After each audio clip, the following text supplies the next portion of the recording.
Continuando con los grupos de pares de ángulos que se forman, están los correspondientes.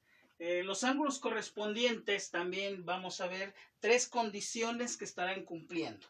Primero, están del mismo lado de la transversal.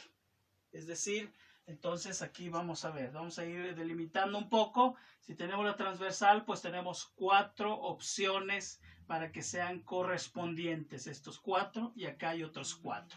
Con esa primera condición que dice, están del mismo lado de la transversal. Veamos la segunda condición. Dice, uno es interno y el otro externo. Entonces aquí hay una combinación de interno y externo. Entonces, veamos.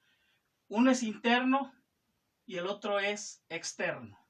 Pero definamos un poco más, es decir, no pueden ser adyacentes. Es decir, si tengo A y C, uno es interno y el otro es externo. Pero eso no pueden ser porque no pueden ser adyacentes. Entonces, eso ya nos pues delimita un poco más.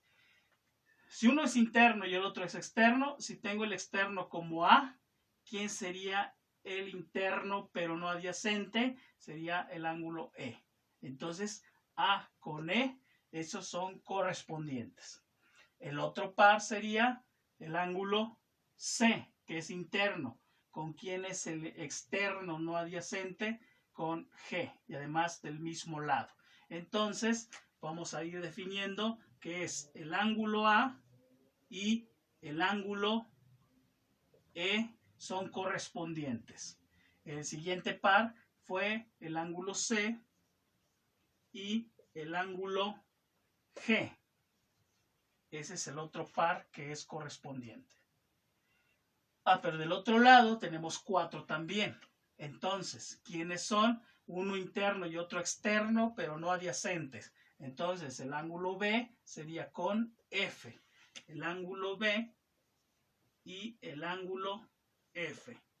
Y por último está el ángulo D con el ángulo H. Un interno con un externo no adyacentes. El ángulo D y el ángulo H. Y aquí está, son 4 pares de ángulos que se forman, de los que se llaman correspondientes. Y hay una tercera condición, que es que las medidas de sus ángulos son iguales. Es decir, si son correspondientes, la medida de sus lados, de sus ángulos son iguales. Entonces estaríamos hablando que el ángulo A es igual al ángulo E. A con E son iguales. El ángulo C es igual al ángulo G, el ángulo B es igual al ángulo F y el ángulo D es igual al ángulo H. Bien, ahí está. Estos serían los ángulos, los pares de ángulos que se forman. Veamos el siguiente caso. Y son los opuestos por el vértice. Bien, cabe mencionar aquí que pues estos pares de ángulos que se forman también llamados como opuestos por el vértice, lo podemos encontrar en otros trazos, no necesariamente en las rectas paralelas cortadas por una secante, pero vamos a aprovechar, ya que aquí también los encontramos, para definir quiénes son esos pares que se están formando en esta figura.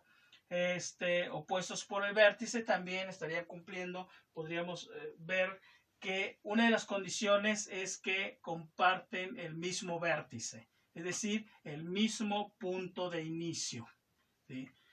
Pero aquí la otra condición es que se abren en sentidos opuestos. En este caso, el ángulo A se abre hacia arriba, podríamos verlo de esta manera, y el ángulo y el otro opuesto por el vértice es el ángulo D, que se abre en el sentido contrario.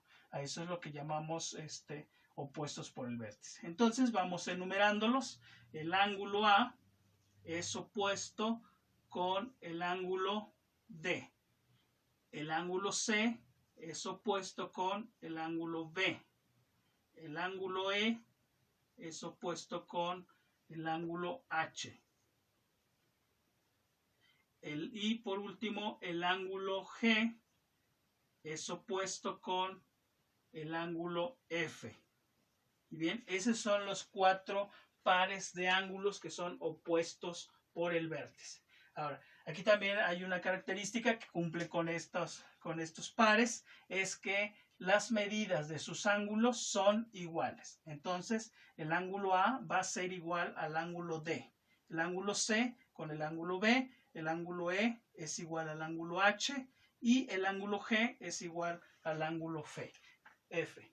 Bien, y ahí está. Esos serían los pares de ángulos que se estarán formando en las rectas paralelas cortados por una secante.